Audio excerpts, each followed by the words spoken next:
এখন শুরু করছি আমাদের আজকের অনুষ্ঠান দ্য লাইফ ডিভাইন দিব্যজীবন পাঠ ও আলোচনা করবেন শ্রী সুধেন্দু সাহা।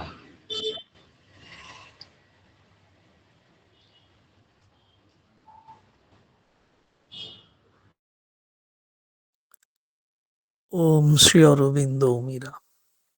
উপস্থিত সবাইকে অনেক অনেক শ্রদ্ধা জ্ঞাপন করি। আর বিশেষ করে কল্যাণদা আজকে সকালেই পন্ডিচেরি পৌঁছেছেন, সেখান থেকেই এই অনুষ্ঠান পরিচালনা করছেন। তার জন্য অনেক সাধুবাদ। তার উৎসাহ, তার ধৈর্য এবং আন্তরিকতার প্রতি একরাশ শুভেচ্ছা এবং শ্রদ্ধা না রেখে পারা যায় না। তো ভালোই। কলকাতা থেকে প্রচুর মানুষ গেছেন, আজকেই সব পৌঁছেছেন, বেশ ভালো। মায়ের জন্মজয়ন্তী, দরজায় কড়া নাড়ছে। তো আজকে আমি খেয়াল করিনি যে কল্যাণদা চলে যাচ্ছেন, তাহলে হয়তো পাঠ বন্ধই রাখতাম। তো সকালে দেখি লিঙ্ক পাঠিয়ে দিয়ে বলছেন কল্যাণদা নেই রে। উনি অবশ্য বলেননি কখনোই যে জানি পন্ডিচেরি যাচ্ছেন, ঘর বুকিংও হয়েছে আমাদের এখান থেকেই। যাই হোক, আমরা আগের দিন যে অংশটা পড়ছিলাম দ্য সুপার মাইন্ড অ্যাজ ক্রিয়েটরের 5 নম্বর অনুচ্ছেদের 4 নম্বর বাক্য ইংরেজি। আজকে তাহলে পড়ব 5 নম্বর অনুচ্ছেদ 5 নম্বর বাক্য ইংরেজি, আর বাংলা পড়ব 5ম অনুচ্ছেদের 7ম বাক্য থেকে।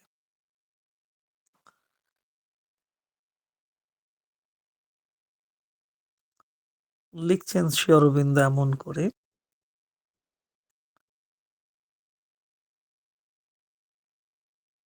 আমরা গত সপ্তাহে রবি ঠাকুরের একটা গানের একটা লাইনের খানিকটা অংশ বোধহয় বলে শেষ করেছিলাম।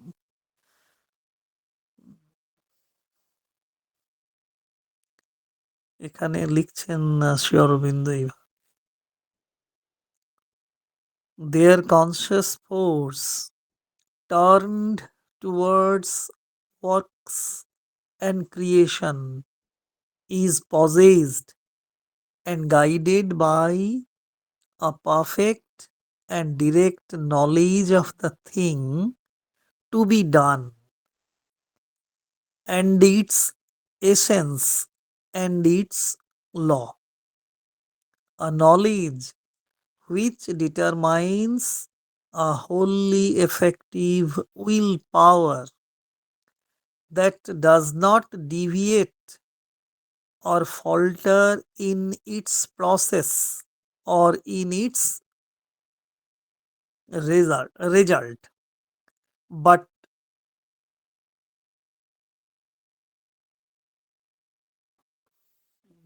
শিখা দি প্রেজেন্টিং করছে না।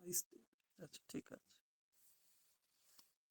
Their conscious force turned towards works and creation is possessed and guided by a perfect and direct knowledge of the thing to be done and its essence and its law.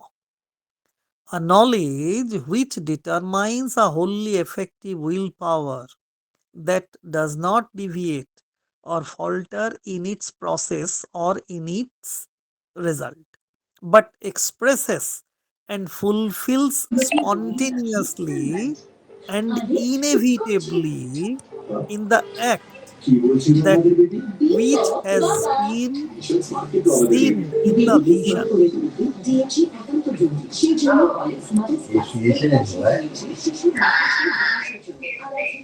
মিতানন্দী, আপনার ভিডিওটা on, video audio ধন্যবাদ।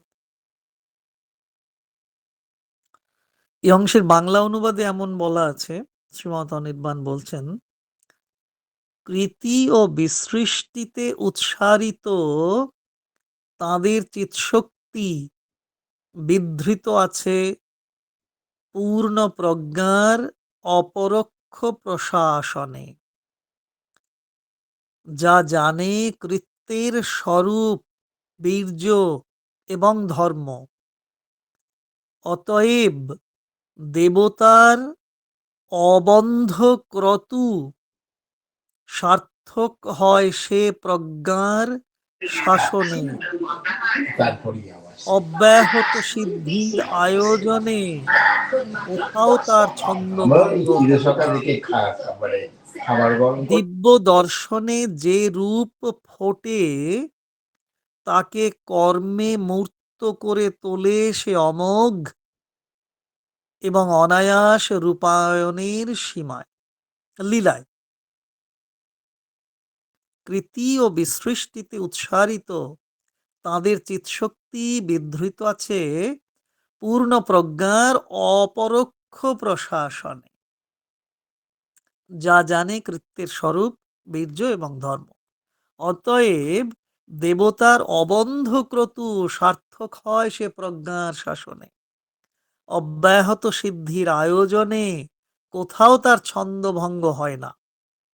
দিব্য দর্শনে যেরূপ ফোটে তাকে কর্মে মূর্ত করে তোলে অতিমানসিক প্রজ্ঞা, আম, তাকে মূর্ত করে তোলে সে অমোঘ এবং অনায়াস রূপায়ণের সীমায়, মানে লীলায়।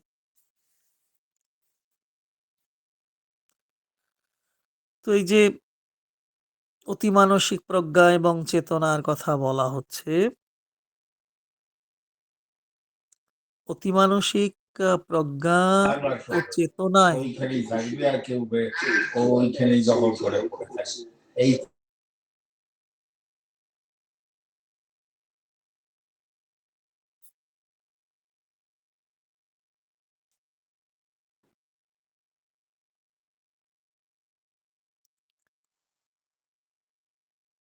অতিমানসিক এই যে প্রজ্ঞা এবং চেতনার কথা বলা হচ্ছে, অতিমানসিক প্রজ্ঞা এবং চেতনার প্রতি তো আমাদের গভীরতম শ্রদ্ধাবোধ রয়েছে, কারণ সেখানে পৌঁছতে পারি না। অথচ জন্ম জন্মান্তরের সাধন ক্রিয়ায় চলতে গিয়ে এই মানব রূপেও যখন আমরা প্রতিষ্ঠা লাভ করার জায়গায় এসেছি, সেখানে অতিমানসিক প্রজ্ঞা এবং চেতনার প্রতি অসীম শ্রদ্ধা রাখাটাই বিধেয়। তো সেই অতিমানসিক প্রজ্ঞা এবং চেতনায় যিনি বা যারা বলবান বা বলবতী, তাদের প্রতিটি কাজে কর্মে কি হয়, অতিমানসী প্রশাসনের প্রভাব থাকবে। এটাই তো স্বতঃসিদ্ধ বলে আমরা জানব। তাহলে অতিমানসিক প্রজ্ঞা চেতনা খুব উচ্চতম প্রজ্ঞা এবং চেতনা, তার প্রতি আমাদের শ্রদ্ধা আছে। তো যারা সেই প্রজ্ঞা এবং চেতনায় বলবান হন, বলবতী হন, তাদের প্রতিও আমাদের শ্রদ্ধা থাকবে কেন? না, তাদের প্রতিটি কাজে কর্মে ভাবনায় চরণে আচরণে অতিমানসী প্রশাসনের প্রভাব আছে। তাহলে অতিমানসী প্রশাসন, আমরা যে প্রশাসনের কথা বলি, আমরা যেভাবে প্রশাসিত হয়ে চলেছি, সেটা কি অতিমানসের প্রশাসনে প্রশাসিত হচ্ছি? বোধ হয় না। এই আজকেই লোকাল ট্রেনে আসতে আসতে সব তুমুল আলোচনা চলছিল, তাই হলো আজকে গেল মাথা থেকে সব অতিমানসী প্রশাসন, এমন প্রশাসনের সব গল্প চলছে।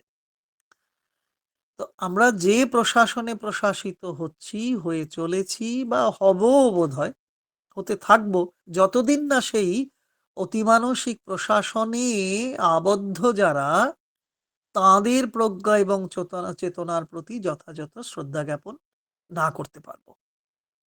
তাহলে অতিমানসিক প্রজ্ঞা এবং চেতনায় অধিষ্ঠিতা যারা, তারা অতিমানসিক প্রশাসনে প্রশাসিত এবং প্রশাসিতা, তাদের নিয়ম নির্দেশ আচরণ অনুযায়ী যদি আমরা চলতে না পারি, তাহলে আমাদেরও এই স্বাভাবিক সাধারণ প্রশাসনেই প্রশাসিত হয়ে চলতে হবে। প্রতিদিন ছন্দ ভাঙবে, অসীমের জায়গায় সীমাবদ্ধতাই আমাদের জীবনের সমগ্র অংশকে কেড়ে নেবে, ছিনিয়ে নেবে।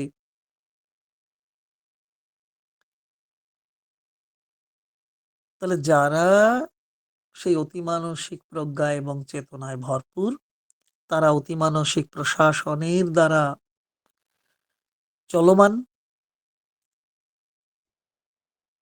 প্রকৃত বোধসম্পন্নতা তাদের মধ্যে রয়েছে।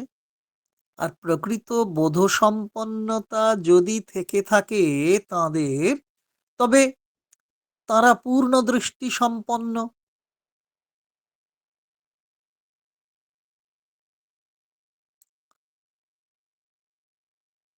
তখন ওই যারা প্রকৃত বোধসম্পন্নতায় দৃষ্টিপূর্ণ, যাদের বাহিরের কপট আবরণ ভেদ করে সে দৃষ্টি কি করে, ভিতরে নিহিত সত্যকে দর্শন করে। আমরা বাহিরের কপট আবরণের মধ্যে রয়েছি, কিন্তু যখন সেই প্রকৃত বোধসম্পন্নতা আমাদের পূর্ণ দৃষ্টি দেবে, অতিমানসিক বোধসম্পন্নতা আসবে, অধিমানসিক অতিমানসিক প্রজ্ঞা এবং চেতনা আসবে, তখন বাইরের যা কিছু নকল, কপট, ভ্রান্তিময়, সেই আবরণ ভেদ করে আমরা ভিতরে যেতে পারবো, ভিতরে দেখতে পাবো সেই সত্যকে। যে সত্যকে দর্শন করবার জন্যে, যে সত্যকে অনুভব করবার জন্যে, যে সত্যকে উপলব্ধি করবার জন্যে, যে সত্যকে প্রকাশ করবার জন্যেই আমাদের এই মানব জন্ম।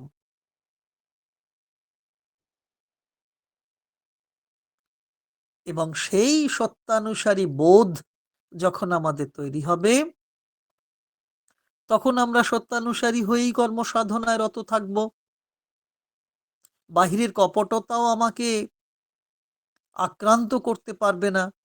আমি বাহিরের কপটতাকে ভেদ করে ভিতরের সত্যকেই সদা সর্বদা দর্শন করব, সত্যানুসারী কর্মসাধনায় রত থাকব।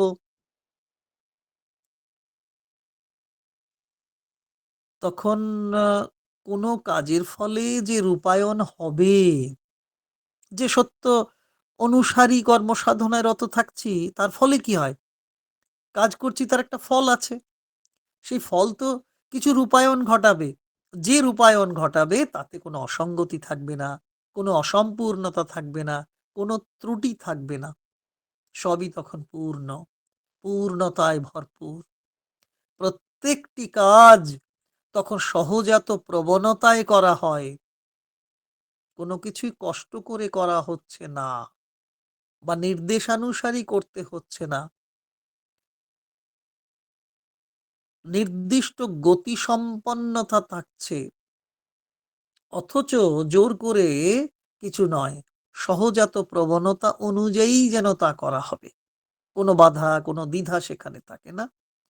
অনায়াসে, আয়াসহীনভাবে সবকিছু হয়।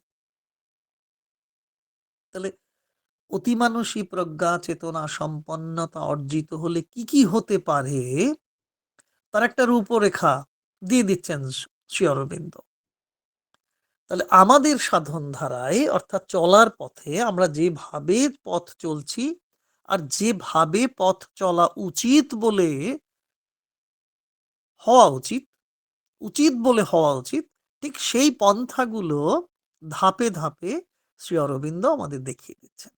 এবার আমাদের দিকে, আমাদের কোর্টে বল এসে গেছে, আমরা সেই অনুসারী চলবো, অর্থাৎ সত্যানুসারী হয়ে চলবো, নাকি অসত্যানুসারী হয়ে চলবো। আমরা আমরা আয়াসহীনভাবে কাজ করব, নাকি আয়াসবদ্ধ জীবন যাপন করব? কোনটা করব? বাধাহীন জীবন যাপন করব, নাকি বাধা মুক্ত জীবন যাপন করব? আমরা দ্বিধাপূর্ণ জীবন যাপন করব, নাকি দ্বিধাহীন জীবন যাপন করব? পরের বাক্য বলছেন শ্রী অরবিন্দ এরকম, light is here one with force. বলছেন দেখুন, ওই যে সত্যানুসারী দৃষ্টি আসছে, বাহিরের কপটতা ভেদ করে, কপটতার আবরণ ভেদ করে ভিতরের নিহিত সত্যকে দর্শন করতে পারছেন অতিমানসী প্রজ্ঞা এবং চেতনা সম্পন্ন সাধক সাধিকা। তাহলে সেই আলো, অন্ধকারে আলো তো জ্বালতে হয়। একটি দেশলাই কাঠি জ্বাললে তবে তো সব অন্ধকার মোচিত হয়। সেই অন্ধকারের মধ্যে যা যা ছিল তাকে প্রকট ভাবে দেখা যায়, দর্শন হয়। আলো দরকার। Light is here, one with force. The vibrations of knowledge with the rhythm of the wheel and both are one. কি অসম্ভব সুন্দর কথা বলছেন। Perfectly and without seeking, groping or effort, with the assured result. আমরা মা গ্রন্থে পড়তে পড়তেও তো এরকম দেখছি, তাই না? দেখি। Light is here, one with force. The vibrations of knowledge with the rhythm of the wheel and both are one. Perfectly and without seeking, groping or effort, with the assured result. কি অপূর্ব মহিমাময় কথা। অনুবাদটুকু পড়ে দিই। বাংলা করে বলছেন শ্রীমত অনির্বাণ এরকম ভাবে, এই অতিমানসের মধ্যে জ্যোতি আর শক্তি, প্রজ্ঞার স্ফুরণ আর সংকল্পের ছন্দ অবিনাভূত হয়ে আছে এবং ধ্রুব সিদ্ধির নৈশ্চিত্যে তারা এসে মিলেছে সুষম হয়ে। বিমূঢ় এসনা বা আয়াসের কোনো অপেক্ষা না রেখে। কি অসুবিধা হচ্ছে কিছু বুঝতে? কি সুন্দর করে বলা। এই অতিমানসের মধ্যে জ্যোতি আর শক্তি, প্রজ্ঞার স্ফুরণ আর সংকল্পের ছন্দ কি হচ্ছে? অবিনাভূত হয়ে আছে এবং ধ্রুব সিদ্ধির নৈশ্চিত্যে তারা এসে মিলেছে সুষম হয়ে। কোনো বিষমতা সেখানে নেই, বৈষম্য নেই। বিমূঢ় এসোনা বা আয়াসের কোনো অপেক্ষা না রেখে। কি নিশ্চিন্ত, কি সহজাত ভাব প্রবণতা। আমরা দেখি না, মায়ের কথাই আছে, রবীন্দ্রনাথের গানে আছে সে কথা। শিশু যখন ডাকে, ওই যে মাকে যেভাবে ডাকেন, তো একটি শিশু যখন আকুল হয়ে তার মাকে ডাকে, তাতে কোনো দ্বিধা দ্বন্দ্ব থাকে না। সে ডাক অনায়াস, আয়াসহীন। মা যখন সন্তানকে খাদ্যদ্রব্য বা পানীয় খাওয়ান বা পান করান, পড়ান বা যে কোনো সেবা কার্য করেন, তাতে কোনো বাধাবন্ধ থাকে না। তার যে কাজ, তা করার মধ্যে থাকে এক সহজ সরল চেতনা এবং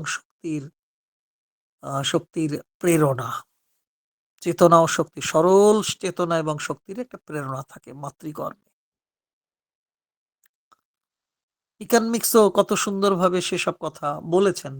অর্থনীতি, অর্থবিদ্যা কি সুন্দর করে মায়ের কর্ম, আ পেশাগত কর্ম, যেটা আবার এমপি পণ্ডিতও পরবর্তী সময়ে সেই ইকোনমিক্স এর সঙ্গে, ফিজিক্যাল ইকোনমিক্স এর সঙ্গে কিভাবে স্পিরিচুয়াল ইকোনমির একটা অদ্ভুত মিল এবং অমিল কি সুন্দরভাবে তুলে ধরেছেন। তো সেগুলো বিষয় এখানে নয়। তবে কিছু, কিছু ভাব এসে যাচ্ছে যে, ওই যে কোন কথাটা বললাম যে, মা যে কাজ করেন, সেবা কার্য করেন, তা খুব সহজ সরল চেতনা এবং শক্তির প্রেরণা থেকেই তিনি করেন। কোন সন্তান কেমন প্রকৃতির, কাকে কেমন করে লালন করতে হবে, তা মা ছাড়া আর কেউ সহজে বোঝেন না। এখন গভর্নেন্স প্রথা চালু হয়েছে এখন কেন, বহুদিন আগে থেকেই। মায়ের লেখাতেই তো আমরা পড়েছি, সে তো কত বছর আগের লেখা। বাবা মা কর্মসূত্রে ব্যস্ত এখন, গভর্নেন্সদের উপর নির্ভর করে শিশু লালন পালন চলছে। তবে তাতে সযত্ন লালন পালন হয় কিনা সে বিষয়ে যথেষ্ট প্রশ্নচিহ্ন থাকেই, কিন্তু কিছু করারও থাকে না।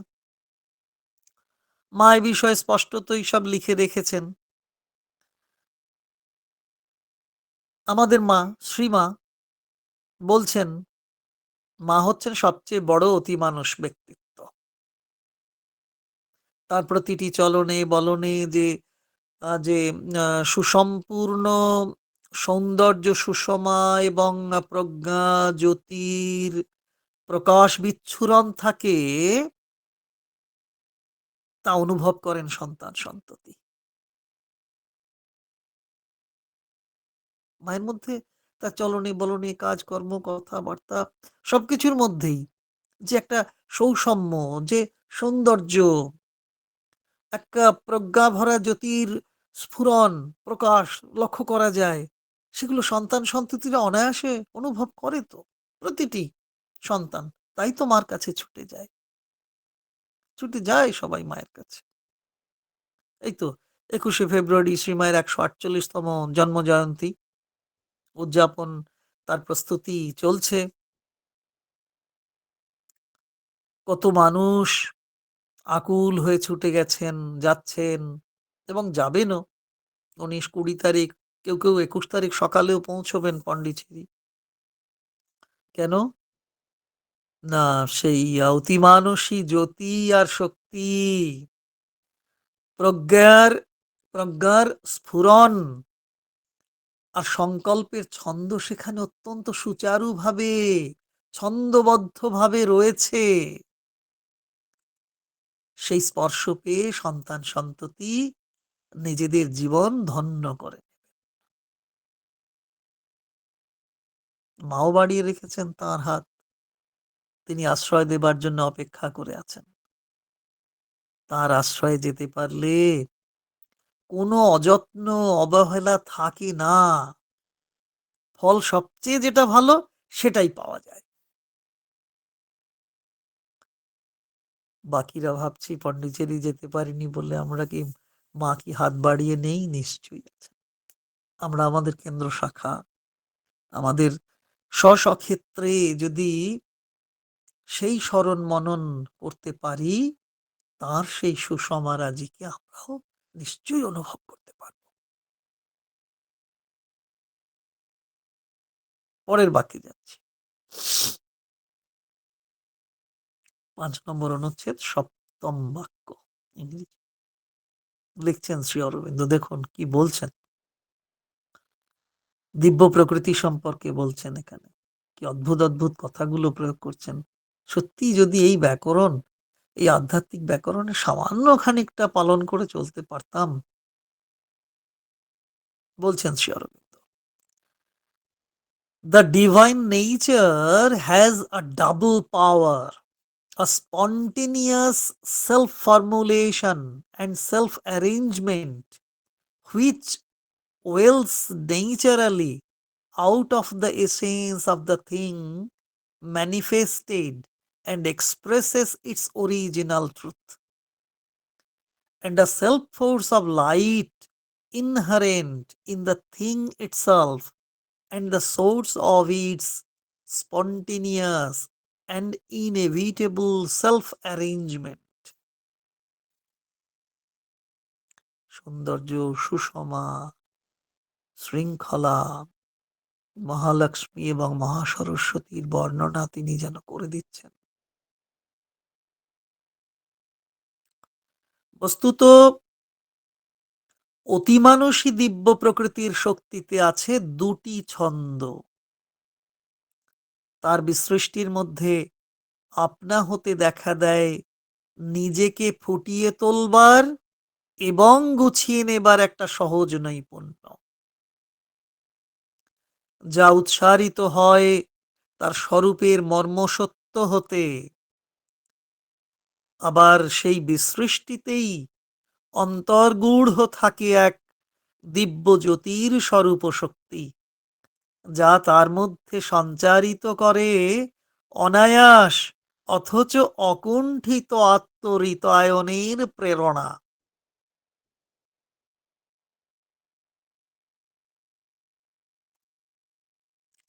ধরা যাক শিশুর বেড়ে ওঠার কথা, উদ্ভিদের বেড়ে ওঠার কথা, এক সহজাত প্রক্রিয়া।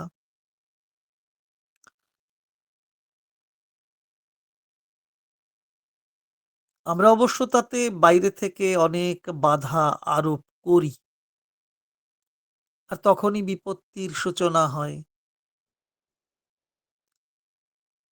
গান লিখি, গান বাঁধি, যাতে সহজভাবে একজন বেড়ে উঠতে পারে। মঞ্চে বক্তৃতা করি, অথচ নিজের ঘরে গিয়ে সেই নীতি নিয়ম পালন করি না। তাহলে এই যে কন্ট্রাডিকশন, এই বৈপরীত্য আমাদের মধ্যে আছে বলেই আমরা বোধহয় অতিমানসী প্রজ্ঞা এবং চৈতন্যের অধিকারী বা অধিকারিণী হতে পারি না।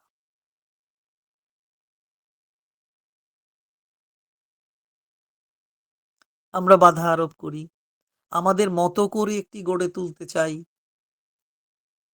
আর তখন বিপত্তির শুরু হয়।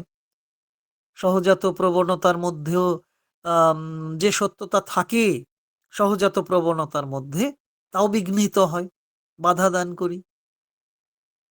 শিব গড়তে গিয়ে অন্য কিছু গড়া হয়ে যায়।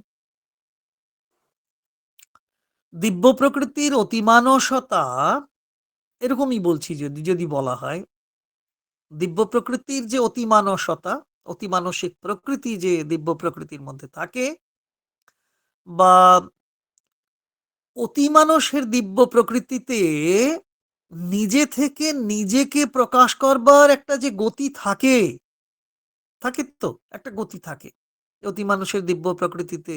এই যে সহজাত প্রবণতায় বেড়ে ওঠা, গড়ে ওঠা, প্রকাশিত হয়ে ওঠা, প্রকাশিত হওয়া, তার মধ্যে একটা গতি থাকে। এবং উম, ভিতরের উৎসমূলেও তার কেন্দ্রীয় সত্য অবস্থান করে। একটি গতি নিয়ে অতিমানুষের দিব্য প্রকৃতি নিজে থেকেই বেড়ে উঠতে চাইছে, প্রকাশিত হতে চাইছে। আবার আরেকদিকে দেখব তার ভিতরের উৎসমূলেও নিশ্চয়ই সেই সত্য, সেই কেন্দ্রীয় সত্য অবস্থান করছে।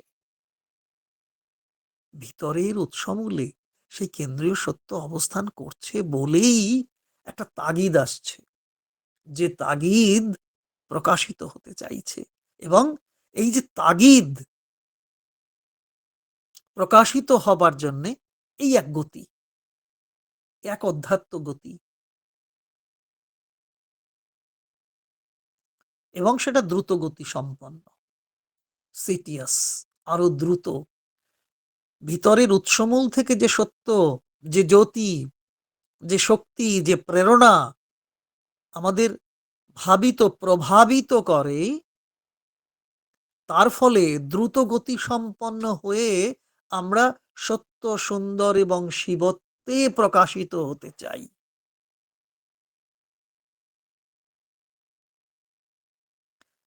তাহলে ভিতরের মূল সত্য আছে, তাহলে ভিতরের মূল সত্য এবং বাহিরের প্রকাশ করার এই যে ইচ্ছা, এই দুটি গতি, অথচ এই দুটি গতি এক হয়ে সহজাত, অনায়াস, অনিবার্যভাবে প্রকাশিত হয়, কোনোটির কম পড়লে হয় না। দুটি যদি আলাদা হয়ে চিরকাল থাকে তাহলে হবে না। ভিতরের মূল সত্য আছে, তার সঙ্গে বাইরের যে প্রকাশ করবার যে প্রবণতা, ভিতরের তাগিদ অনুযায়ী সেই প্রকাশ করবার ইচ্ছে, এই দুটো যদি মিলিত না হতে পারে, দুটি শক্তি, তাহলে যথাযথভাবে সেটি হয়ে উঠবে না। আর আমাদের হচ্ছে না বলেই, কারণ ভিতরকে তো বুঝতে পারছি না। অনুভব করতে পারছি না, উপলব্ধি করতে পারছি না। প্রকাশ তো অনেক পরের কথা। খটকা লাগছে। যাহা চাই তাহা ভুল করে চাই, যাহা পাই তাহা চাই না। এই যে দ্বন্দ্ব আমাদের নিপীড়ন করে চলেছে। আমরা নিপীড়িত, প্রপীড়িত। ফলে ওই ভিতরের সত্য আছে, ভিতরের সত্যের মতোই। অথচ তার তাগিদ অনুভব করছি না বলেই আমার বাহিরে প্রকাশ করার সেই গতিশীলতাহীন হয়ে পড়ছি। গতি কমে যাচ্ছে। এরকম হয়ে থাকে, হয়ে থাকে। তবে ধাপে, ধাপে গঠন ক্রিয়া তার পূর্ণতা লাভ করে। এই আশ্বাস শ্রী অরবিন্দ দিচ্ছেন।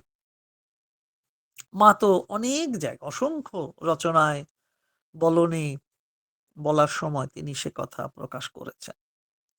তার বুধবারের ক্লাসগুলোতে বা প্লেগ্রাউন্ডের যে আলোচনাগুলো, প্রত্যেকটাতে একটু অনুপুঙ্খ পাঠ অনুশীলন করলে সেগুলো আমরা খেয়াল করতে পারি। সবসময় হয়তো মনে থাকবে না, মুখস্থ বিদ্যা হয়তো থাকবে না, কিন্তু কাজ করতে গিয়ে সেই অনুভূতি আমরাও সেটা পরীক্ষা করে দেখতে পারি। আমাদের যে ক্যাম্পস গুলো করি, আমরা ঠিক সেভাবে করতে পারি না সবসময়। যে আমরা যে কাজ করছি, যে কথা বলছি, তার পেছনে আমাদের মূল সত্য যে মা যে কথাগুলো বলে গিয়েছেন, সেগুলো আমাকে প্রভাবিত করছে কিনা। তাই তো? কথা বলতে যাওয়ার আগে ৩ বার ভাবতে হয় আমাদের। আমার কথা বলা ঠিক হচ্ছে কিনা? কি ক্ষতি হতে পারে? কোনো ভালো হচ্ছে কিনা? এরকম ৩ টে ভাবনা ভেবে আমি কথা বলব। তাহলে দেখা যাবে অনেক কথা বলাই হবে না।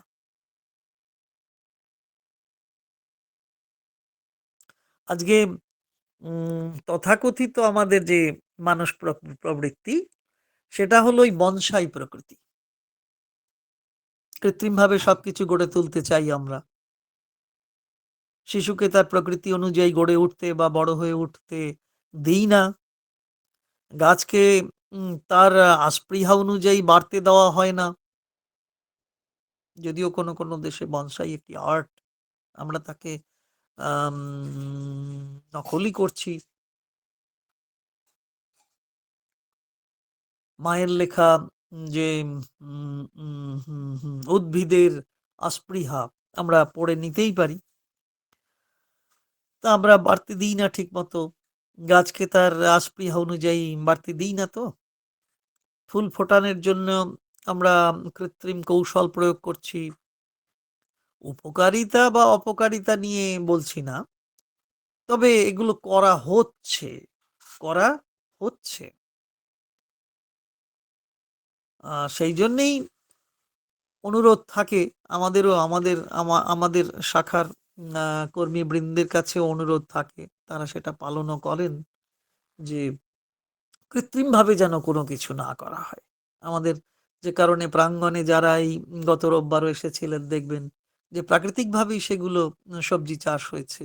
তাতে কোনো কৃত্রিম রাসায়নিক প্রয়োগ করা হয়নি। টুকু, অপূর্ব এরা সেগুলো দিতে চায় না। শিবদাস ওরা কেউই সেগুলো প্রয়োগ করে না। এমনকি এবছর আমরা একটা অদ্ভুত ফল পেয়েছি অরোভিলের মতো কাজ করতে গিয়ে। মানে অত বড় কাজ নয়। মানে হয় বলাটা খুব বড় হয়ে গেল। যে তুলসী চাষ করেছিলাম আমরা, তুলসী গাছ। তার ফলে কি হয়েছে এবার কীটনাশক প্রয়োগ করতে হয়নি। এটা একটা দারুণ। আমরা পড়েছিলাম দেবব্রতদার কাছ থেকেও আমরা এগুলো জেনেছি তার লেখা থেকে বা অরোভিলের কিছু, কিছু চর্চা থেকে আমরা দেখেছি। তার প্রত্যক্ষ ফল আমরা এবছর পেয়েছি। তো যাই হোক, ধান বানতে শিবের গীত হয়ে যায়। আহ কি বলি? যে ধরুন যে জীবনের গতিপ্রবাহ যেমন, যে জীবনের গতিপ্রবাহ, একেকজনের গতিপ্রবাহ, জীবনের গতিপ্রবাহ তো একেক রকম। তাকে তো তেমনি গড়তে দেওয়াই স্বাভাবিক, তাই না? যে যেরকম হতে চায়, সেটা হতে না দেওয়াটাই বোধহয় ভুল। তাই তো? আমরা বলি, বিশ্বাস কি করি? ওই মায়ের কথা আছে তাই পড়ি, এবং কিছু কিছু ক্ষেত্রে মঞ্চে উঠে সুন্দর সুন্দর করে বলি। মায়ের কথা পড়তে থাকলে, জানতে থাকলে অতিমানুষের দিব্য প্রকৃতি সম্বন্ধে আরো আরো আরো অনেক বেশি সচেতন হওয়া যায়। শর্ত কি? মায়ের কথা পড়তে থাকলে এবং জানতে থাকলে। কতটা কি আর পড়া হয়? ওই ওই যে একটু আগেই বলছিলাম যে উদ্ভিদের রাসপৃহা, যারা পড়েননি পড়ে নিতে পারেন। How to bring up a child, বা তার অনুবাদ আমাদের যে স্টেট কমিটির যে পাবলিকেশন, ওই যে শিশুকে সযত্নে লালন পালন করা যায় কেমন করে, এটা পড়ে নেওয়া যেতে পারে। হুম, অদ্ভুত অদ্ভুত গল্পের ছলে সেই লেখাগুলো হয়েছে, অনেক কষ্ট করে করা হয়েছে। 2000 বই ছেপেছিলাম গত বছর, শেষ। আমরা এখন বইমেলাও দিতে পারিনি সব, আবার প্রিন্ট চলছে, অর্থাৎ পুনঃপ্রকাশের যে চলছে, ছাপা চলছে, কাজ চলছে। তো সেখানে একটু খেয়াল করলে দেখবো যে দিব্য জীবনের প্রতিফলন সেখানে রয়েছে। যারা পড়বেন, খুব আগ্রহ না হলেও, অনাগ্রহী হয়েও যদি জোর করেও পড়েন, একটা বইটা কি সময় দেখবেন। দাদা, বইটা কি?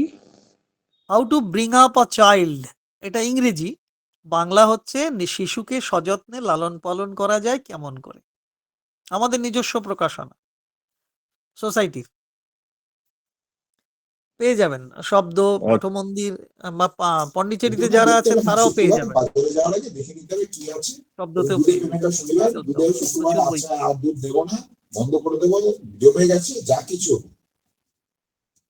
খবর শুনছি কি ভালো।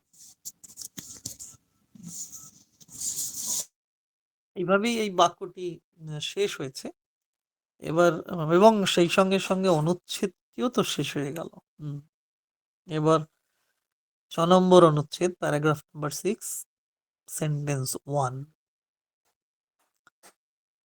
ষষ্ঠ অনুচ্ছেদে 1 2 3 4টি বাক্য আছে, যদি ভুল না হয়। 1 2 3 4টি বাক্য আছে বোধহয়, নাকি 5টি বাক্য আছে। যে আজকে দেখি প্রথম বাক্যটি একটু ছোট্ট বাক্য। প্রথমটি এরকম লেখা যে দেয়ার আর সাবঅর্ডিনেট বাট ইম্পর্টেন্ট ডিটেইলস। দেখুন ছোট্ট বাক্যের মধ্যে কত বড় কথা বলা আছে। দেয়ার আর সাবঅর্ডিনেট বাট ইম্পর্টেন্ট ডিটেইলস। এরই অনুষঙ্গে আরো খুঁটিয়ে বর্ণনা পাওয়া যায় বেদের মধ্যে, তাদেরও মূল্য কম নয়। বেদ কথাটি উল্লেখ করলেন শ্রীমৎ অনির্বাণ। শ্রী অরবিন্দ তার পরের বাক্যে বেদিক কথাটা বলেছেন, মূল সূত্রটা দিয়েছেন যে এরই অনুষঙ্গে আরো খুঁটিয়ে বর্ণনা পাওয়া যায় বেদের মধ্যে, তাদেরও মূল্য কম নয়। তারা সাবঅর্ডিনেট, কিন্তু ইম্পর্টেন্ট ডিটেলস তার মধ্যে রয়েছে। সাবঅর্ডিনেট তারা, বেশ ঠিক আছে, তারা মূল বা প্রিন্সিপালের অধীনস্থ, নিজে স্বাধীনভাবে সবকিছু করতে পারেন না, তবু তার গুরুত্ব আছে, মূল্য আছে। এই জায়গায় শ্রী অরবিন্দ তার অনন্যতা নিয়ে উপস্থিত, রাজাধিরাজ হয়ে বিরাজিত, যে বেদময়তার যথাবিহিত প্রয়োগ সম্বন্ধে শ্রী অরবিন্দ কি ভীষণ শ্রদ্ধাশীল তা প্রকাশ পাচ্ছে।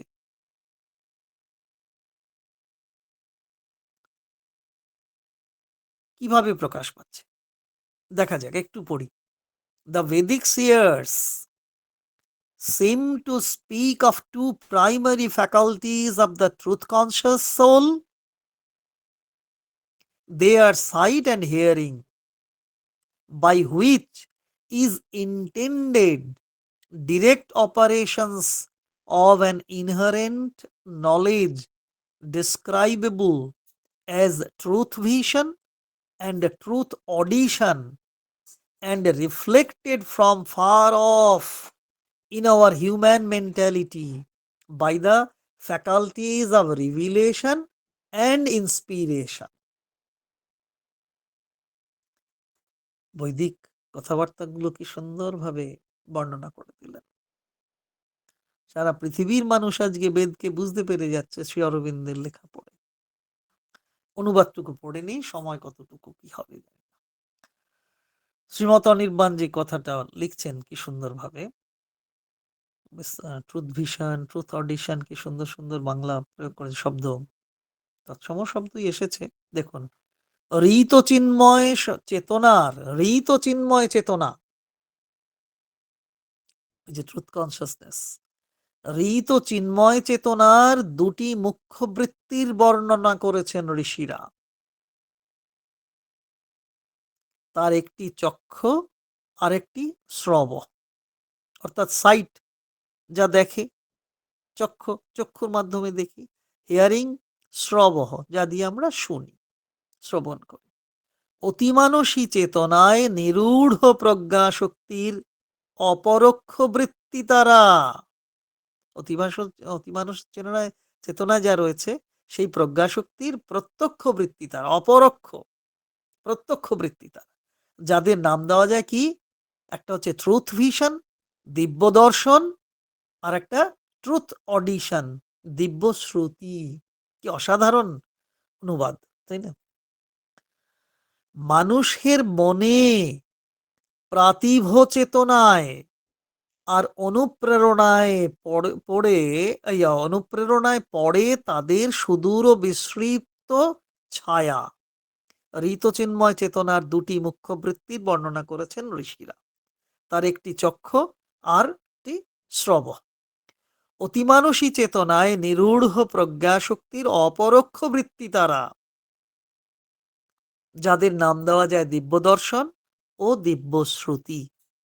মানুষের মনে প্রাতিভ চেতনায় আর অনুপ্রেরণায় পড়ে তাদের সুদূর ও বিস্মৃত ছায়া।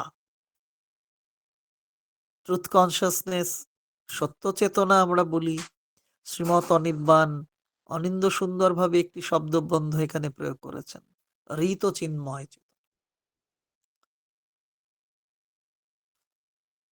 এই যে মহত্তম চেতনা, ঋত চিন্ময় চেতনা, অর্থাৎ ট্রুথ কনসিয়াসনেস, এই মহত্তম চেতনার দুটি বৃত্তির কথা এখানে বর্ণনা করা হয়েছে।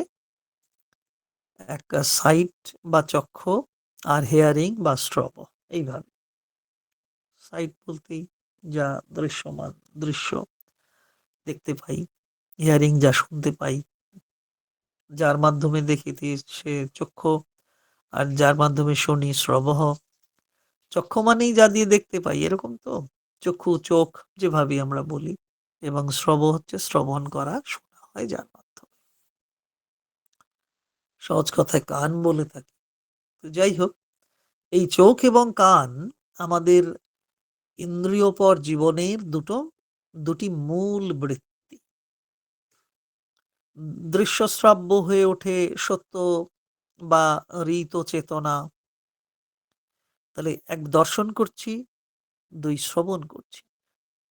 দর্শন এবং শ্রবণের মধ্য দিয়েই ঋত চেতনা আমাদের জীবনে প্রকাশ পায়। এ দুটি তখন মাধ্যম হিসেবে কাজ করে। এক, দেখা, দুই, শোনা। দেখা এবং শোনা, দৃশ্য শ্রাব্য, এই দুটি মাধ্যম আমাদের সহায়তা করে যাতে ঋত চেতনা বা সত্য চেতনা বা ট্রুথ কনসিয়াসনেসকে আমরা বুঝতে পারি। এ তো গেল খুব সাধারণ মানসিক বা মনোময় বোধের পর্যায়। কিন্তু যদি অতিমানসী দৃষ্টিতে দেখি, তো সেই অতিমানসী দৃষ্টিতে এই চোখ আর সাধারণ চোখ থাকে না, সেই সাধারণ চোখ হয়ে ওঠে প্রজ্ঞাময় দিব্য দর্শন, আর শ্রবণ বা কান হয়ে ওঠে দিব্য শ্রুতি। Truth vision and truth audition নিয়ে আমাদের চোখ এবং কান উন্নীত হয়। সাধারণ চোখ খুব সাধারণ বিষয়গুলো দেখে। খুব সাধারণ বিষয়গুলোই শুনতে পারে আমাদের কান। তবে গভীরতর হৃত চেতনার স্পর্শ পায় তারা কখন? যখন তারা ওই দিব্য দর্শন এবং দিব্য শ্রুতিতে উন্নীত হয়। তখন আমাদের সাধারণ চক্ষু দিব্য দর্শনধারী চক্ষু হয়। কান দিব্য শ্রবণধারী কর্ণ হয়ে ওঠে। তখন কি হয়? না আরো বিস্তৃততর, ব্যাপকতর, উন্নততর, বৃহত্তর সত্যকে তারা দর্শন করে এবং সেই তরতা তখন তমতায় পরিণত হয়। তখন বিস্তৃততম, ব্যাপকতম হয়ে যায়, উন্নততম হয়ে ওঠে, বৃহত্তম হয়ে ওঠে। অর্থাৎ সেই সর্বোন্নত সত্য চেতনাকে তারা দর্শন করেন এবং শ্রবণ করেন। মানুষই মনের গভীর বোধে জেগে উঠতে থাকে অতিমানুষী চেতনার মহত্তর জীবনবোধ, চেতনাবোধ ঋদ্ধ হতে থাকে এই জীবন সাধনা। এই রে ৯টা পার করে ফেলেছি। জয় হোক মায়ের, জয় হোক শ্রী অরবিন্দের, জয় হোক মায়ের সন্তানদের। প্রণাম। নমস্কার জানবেন সুশান্তিদা, খুব ভালো লাগলো অনুষ্ঠান। নমস্কার দাদা। আর কল্যাণদাকে একটু বলি, আপনি পন্ডিচেরিতে আছেন, মানে আমার জন্মস্থান। যাই হোক, পরে আপনার হ্যাঁ, সঙ্গে একটু কথা বলবো। হ্যাঁ, বাহ বাহ বাহ, অপূর্ব। হ্যাঁ, আমার জন্মস্থান। যাই হোক, আমি বোধহয় 60 না 61 সালে জন্মেছিলাম, ওখানে মনে নেই কোন সালে যোগদান করেছি। 60 হ্যাঁ, না 61 বোধ হয়। যাই হোক, আমি পরে আপনার সঙ্গে একটু কথা বলবো ওই পন্ডিচেরির ঠিক। ব্যাপারে। হ্যাঁ, আচ্ছা আচ্ছা, ঠিক আছে ঠিক আছে। হ্যাঁ, ঠিক ঠিক ঠিক। নমস্কার জানবেন কল্যাণদা, নিশ্চয়ই খুব নিশ্চয়ই। আনন্দ পেলাম। পন্ডিচেরিতে গেছি মানে আমি যেই শুনলাম হ্যাঁ, সুরেন্দ্রদার কাছে, আমি মনে মনে চলে গেলাম ওখানে একদম এক লাফে। হ্যাঁ। আমি এক সুযোগ লাফে চলে গেলাম। মানে হারাতে চাইনি, এরকম না সুযোগ না না, খুব আবার ভালো, খুব পাবো ভালো। কিনা ঠিক নেই, যে মায়ের কোলে বসে ঠিক ঠিক ঠিক সম্প্রচার করা। ঠিক ঠিক ঠিক ঠিক তারপরে প্রায় ঠিক। 85 জনের উপরে শুনবার জন্য যে এত আগ্রহী, তাদেরকেও হ্যাঁ বঞ্চনা হ্যাঁ, করা একটা অপরাধ মনে হয়। দেখ, একটুখানি বসো, একটুখানি সে দাও, খুব হ্যাঁ, ভালো রাখি। লাগে। ঠিক ঠিক ঠিক ঠিক। পরে আপনার সঙ্গে একটু কথা বলবো। হ্যাঁ হ্যাঁ, অবশ্যই, ঠিক ঠিক ঠিক আছে। আচ্ছা, তো একটু রাত্রিবেলা মোটামুটি সাড়ে 9টা 10টা নাগাদ কথা বলা যাবে কাল পরশু। হ্যাঁ, হ্যাঁ আচ্ছা হ্যাঁ ঠিক আছে। হ্যাঁ আচ্ছা ঠিক আছে ঠিক আছে। হ্যাঁ। নমস্কার জানবেন, আমি সকলকে নমস্কার ও জানালাম। আচ্ছা, কালকে সকল, কালকে আমার 8টাতে তো মাতৃ মন্দিরে টাইম দিয়েছে। ও হ্যাঁ। রাত্রি 8টায়? না, আচ্ছা ঠিক আছে। সকাল সকাল 8টা। সকাল 8টা? আরে সেদিন হ্যাঁ, আমি অরবিলে ছিলাম, বাহ সেদিন আমি অরবিলে ছিলাম। তখনকার টেলিফোনেতে মায়ের গলাটা ওখানে শোনানো হয়েছিল। বাহ বাহ। হুম, হুম, হ্যাঁ, সেদিনকে মনে আছে। সব পন্ডিচেরি বন্ধু বান্ধবরা সবাই ওখানে ছিলাম। সে ছবিও তুলেছিলাম, সেই সময় কোথায় চলে গেছে সেই সব ছবি। হ্যাঁ, যাই হোক, হারিয়ে গেছে। ওই যে সেই আর্নের মধ্যে সারা পৃথিবীর সব দেশ থেকে মাটি নিয়ে এসে ফেলা হয়েছিল, সেগুলো সব ঠিক, হ্যাঁ, হ্যাঁ, হ্যাঁ। দেখেছিলাম। হ্যাঁ, দারুণ দারুণ দারুণ। ঠিক ঠিক আছে, সবাইকে সকলকে আমি নমস্কার জানালাম, সকলকে আমি নমস্কার ঠিক জানালাম। ঠিক। আমি সকলের তরফ থেকে আপনাকে নমস্কার জানাই সবাইকে। কিছু ব্যাপার নাই। সবাইকেই নমস্কার জানাই, আজকে যারা যারা উপস্থিত ছিলেন। মায়ের প্রতি আবার কৃতজ্ঞতা এবং প্রণাম জানিয়ে আমাদের আজকের অনুষ্ঠান আমরা এখানেই শেষ করছি। শুভরাত্রি।